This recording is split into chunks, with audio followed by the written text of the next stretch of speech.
were trying to make a point that day. I don't know how I'm disrespecting you. I think Kathy's trying to cause trouble. I have a lot of things that have happened in my life that I feel would be some invaluable lessons. I don't give a she thinks. They don't take my advice. Now I'm foolish on top of everything else. Now I'm silly and foolish. Maybe I'm a meddling mother-in-law, but sometimes I think it's necessary. Kathy wasn't around for her kids, but somehow she thinks she's this great mother. Tara could help herself by just saying, yeah, I am a procrastinator. I am lazy. I would prefer to just sit and watch soaps and not clean. I really value my mom's input on our relationship because she's been through 2 marriages herself. Tara loses things in this house all the time. She criticizes the way I keep house. She's criticized my weight. She made a comment to me that my stomach was getting as big as my butt. Steve has told me that fat isn't sexy. I'm really sensitive about my weight. And of course, I only had a baby, 3 months ago. I tried to explain to Tara that the more weight you gain, it is unattractive. You're not living with a man that is accepting of that. And he was worried that she would just keep getting fatter and fatter, and he'd end up with a huge person and a whole bunch of kids.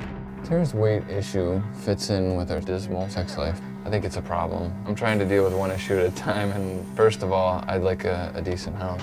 This place gets so messy that sometimes you can't walk through without taking your life into your hands. I come in the back door.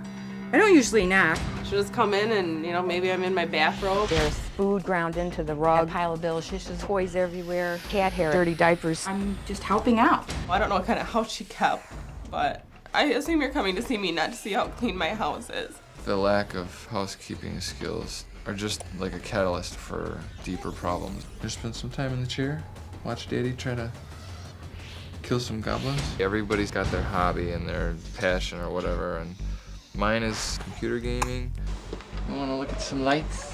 If I was a single person, I would work 8 hours a day, play for 8 hours a day, and then get 8 hours of sleep. He was on the computer from 5 o'clock at night until about 2 o'clock in the morning. It's everything that I love. She thinks that Steve games too much, but then she comes over and watches the kids when he wants to game.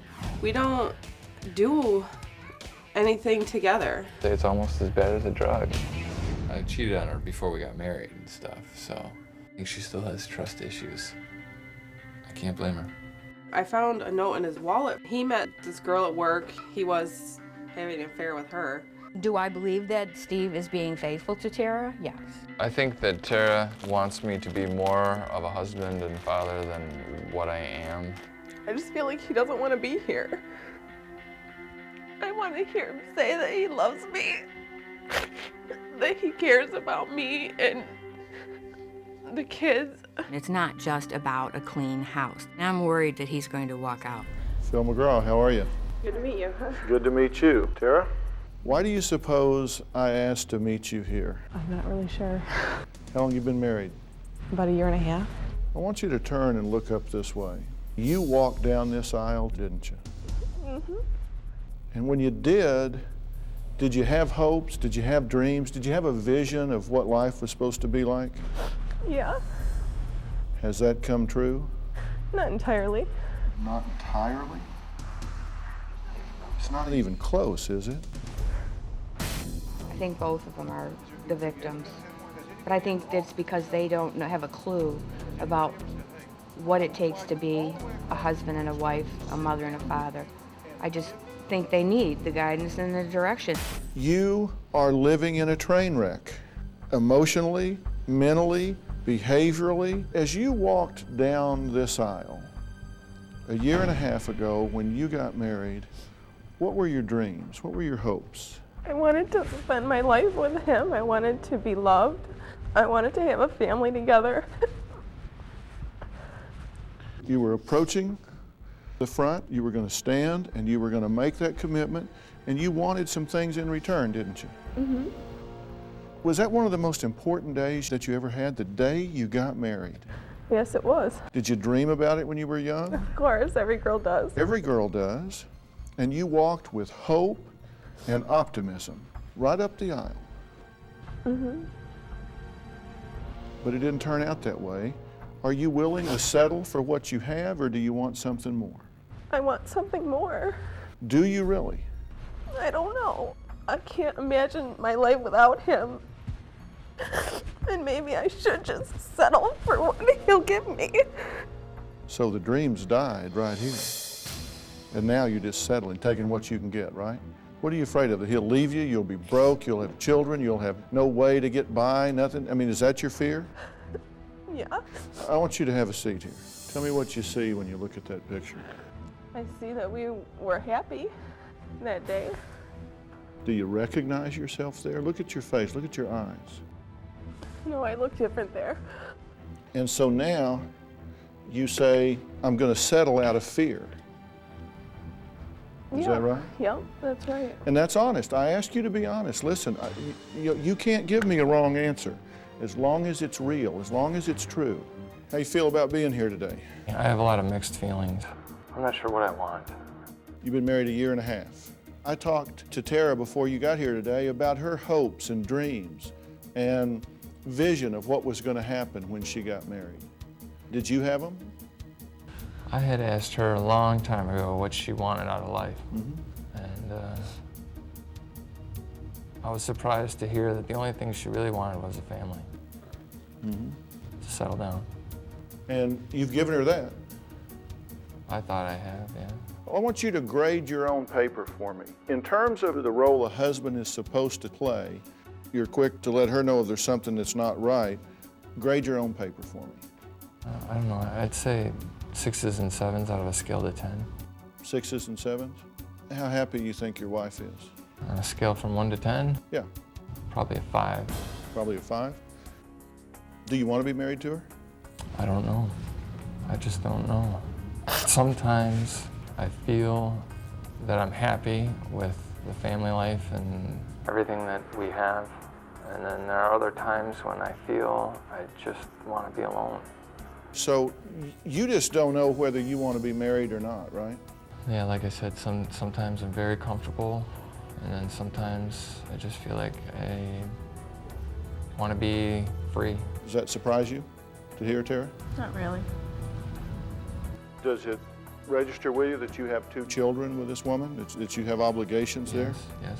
Well, I don't think he even wants to be a father to his children. I believe I have responsibilities. I mean, I go to work every day, I pay the bills, I try to provide as much as possible. Well, providing is more than monetary. Providing is providing for your wife and children a safe, secure, and soft place to fall. It's being trustworthy. It's not just being trusted, it's being worthy of being trusted. What's going on when you're out till 6 o'clock in the morning? I was out with a bunch of friends from work, having a good time. Didn't he come home and you found a pocket full of condoms? Yes. What'd you think about that?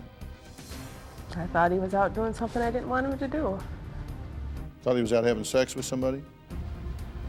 Yeah. Were you?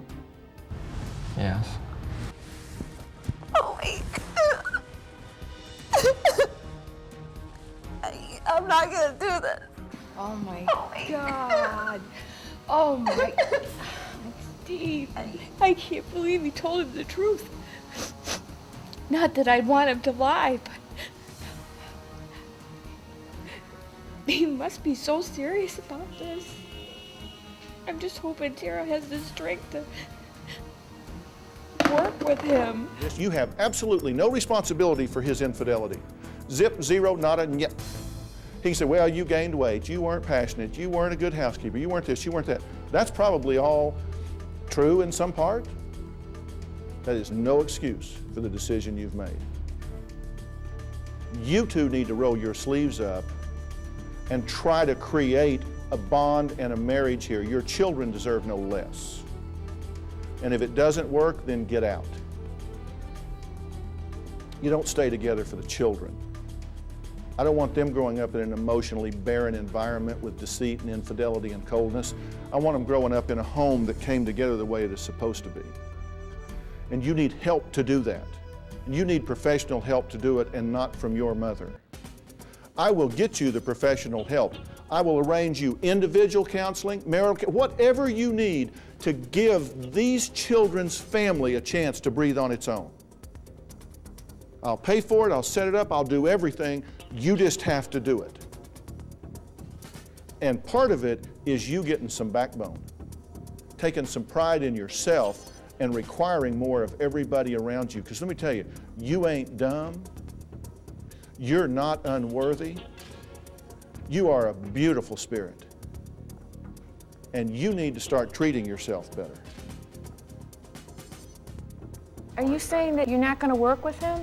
You're not going to try? No, I mean, I'm not going to try. No, why should I? Do you feel that he doesn't have any love for you anymore? No, he doesn't love me.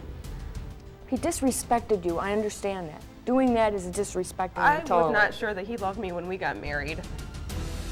I fell in love with her at the time. I think there's also communication problems, understanding each other. We didn't talk about any of this stuff like, you know, them not having a chance to really bond as a husband and a wife because there's always a lot of another person living in the house and they needed to depend on one another. But that's my opinion. And it doesn't, I don't know.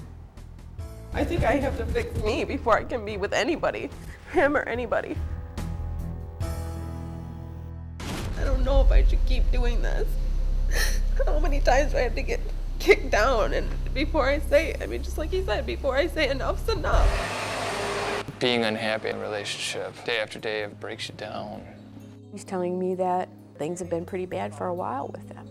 So I guess mothers don't always know what their sons are thinking. I just want to tell Steve that I wish things could have been different. I wanted to be happy with him. I really hope that we would get old together and, you know, have grandkids together. And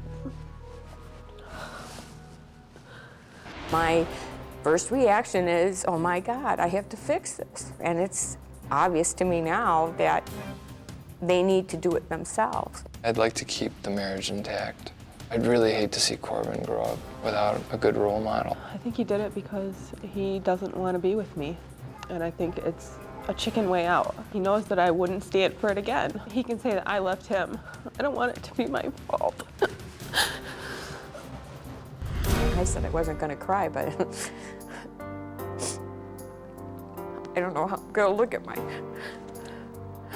grandson and hold him and know that his mom and dad might not be together anymore.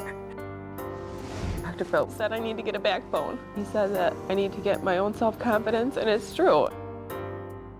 I have kids that can't have a mother like this.